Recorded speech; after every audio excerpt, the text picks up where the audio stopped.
What is the primary purpose of multi-trauma MSDRGs? A. To place a patient in a category based on elective surgical procedures. B. To identify patients with a severe single traumatic injury. C. To track patients with minor injuries for care coordination. D. To accurately reflect the complexity of care for patients with multiple traumas. Question 2. Which statement is true concerning Unified Program Integrity Contractors, UPICs? A. UPICs help CMS lower improper payment rates and protect the Medicare Trust Fund by conducting nationwide audits. B. UPIC audits focus on a variety of projects as a means for determining whether claims follow coverage, coding, billing, and payment requirements. C. UPICs have recently escalated their audit efforts for skin substitute graft applications in response to a 40-fold increase in Medicare expenditures for calendar year 2024. D. All of the above. Question 3. Which documentation qualifies as a problem addressed under E-MMDM? A. Hypertension. BP 130/78, continue lisinopril 20 mg daily. B. Known HTNC known hypertension. Question 4. A clinician provides a follow-up visit for a patient with established type 2 diabetes. The clinician reviews the patient's A1C result, which is 8.1%, discusses the need for medication adherence, and documents counseling on diet and exercise. The appropriate Captain I code is 99213. Which Captain II code should be used to report the quality metric? A. 3044F. A1C level documented, controlled, less than 7.0%. B. 3051F. A1C level documented, greater than 9.0%. C. 3052F. A1C level documented, 7.0% to 9.0%. D. 1120F. Patient counseled on weight management. Question 5. Which of the following is a misconception in IRF coding? A. Therapy documentation is not enough. B. IRF coding requires a specialized understanding of rehabilitation principles. C. The same diagnosis always works for both acute and rehab stays. D. All of the above. Question 6. For a Medicare patient, what is the appropriate coding for an audio-only established patient level 5 visit lasting 55 minutes? The doctor notes the reason for the overtime was the patient was hard of hearing and he had to repeat himself many times to make sure the patient understood the treatment plan. A. 99,215, 99,417. B. 98,007, G. 2,212, C. 99,215. G. 2212, D. 98,015, 99,417. Question 7. What does a RAF score measure? A. A patient's health burden and anticipated use of healthcare resources. B. The coding audit pass rate. C. The quality of patient care in a hospital setting. D. The chart documentation quality score. Question 8. Which is not an activity physicians and other qualified healthcare professionals may include when calculating total time for an EM visit and prolonged services? A. Preparing to see the patient. B. Obtaining and/or reviewing separately obtained history. C. Care coordination, not separately reported. D. General teaching. Question 9. True or false? In the event of a healthcare breach, media notice applies when 300 or more residents of a given state are affected. A. True. B. False.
Question 10. Which of the following best describes selective enzymatic debridement?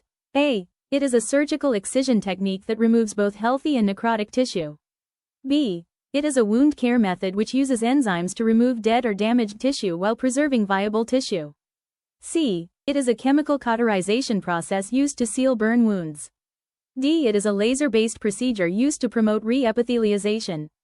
Question 11. Which statement about Captain Category 3 codes 0973T0976T is correct? A. They apply to non-selective enzymatic debridement that does not require anesthesia. B. They describe procedures that must always be performed in an inpatient setting. C. Codes 0974T and 0976T are add-on codes and must be used with 0973T and 0975T, respectively. D. They are only reportable by hospital outpatient departments. Question 12. A patient has a confirmed and documented case of Demodex folliculorum infestation. In addition to B88.01 infestation by Demodex mites, what additional new 2026 ICD-10-CM code should be claimed when the documentation indicates the inflammation is in the left eye? A. H01.84B, H01.85C, H01.86D, H01.8B.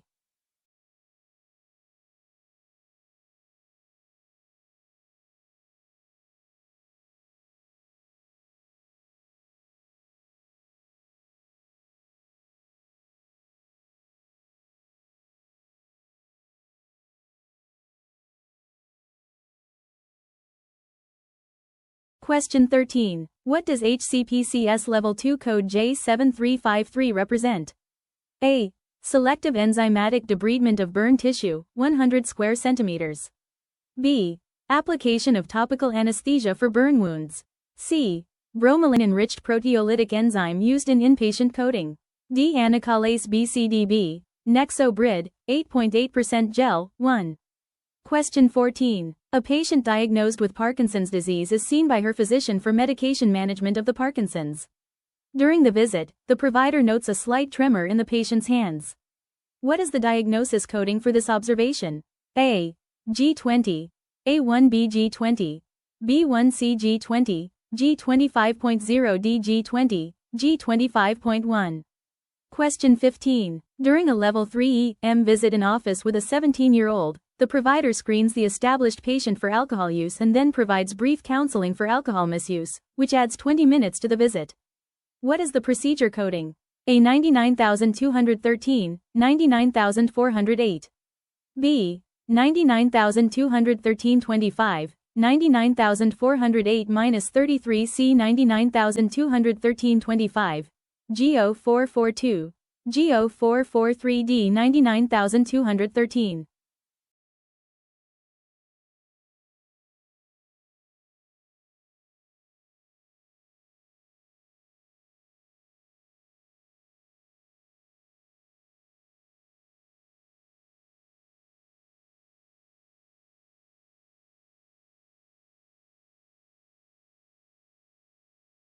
Question 16. What is the minimum number of significant traumatic injuries required for MDC-24, multiple significant traumas? A1, B, 2C, 3D. There is no minimum. Question 17. If a provider does not agree with the Medicare Administrative Contractor, MAC, redetermination findings, they can request a second-level appeal, reconsideration, with a qualified independent contractor. How many days do they have to respond to meet the reconsideration deadline? A30, B, 60 C 120 D 180. Question 18. How many alcoholic beverages does an adult woman have to drink in a 2-hour span to be considered binge drinking? A1, B, 2 C 3 D 4 or more.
Question 19. During an annual wellness visit, AWV, a physician evaluates a 70-year-old patient.